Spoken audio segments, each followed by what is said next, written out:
Welcome to my Athearn Blue Box Wide Hood Kitbash series.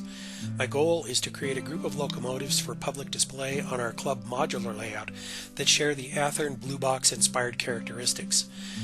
Included in this Kitbash series will be several models of locomotives not offered by Athearn in their Blue Box line. In the early 1960s, the railroads were faced with the need for new motive power for their passenger trains. EMD responded by offering the SD35 six-axle diesel with a steam boiler.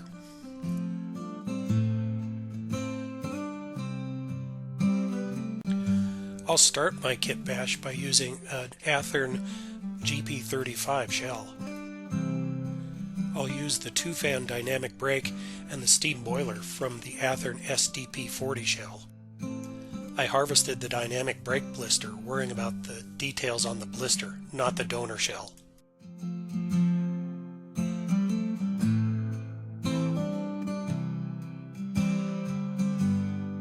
The dynamic brake blister will fit just between the air intake filters and the radiators. I harvested the GP35 dynamic brake with the intent of using it on a later project.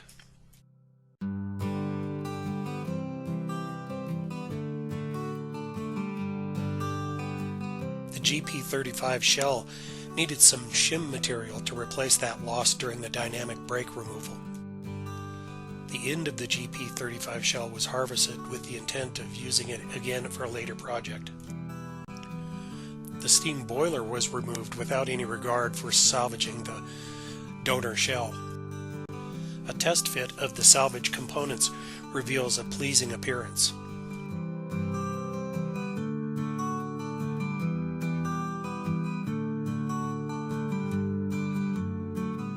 The boiler unit on the SDP35 was unique in that it had a fireman's side bulge on the walkway.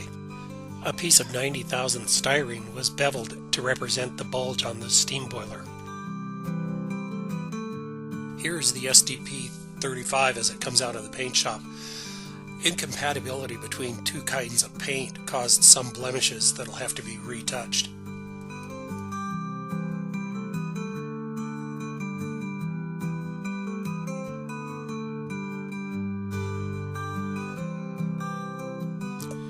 The SD45 chassis must be shortened to fit the SDP35.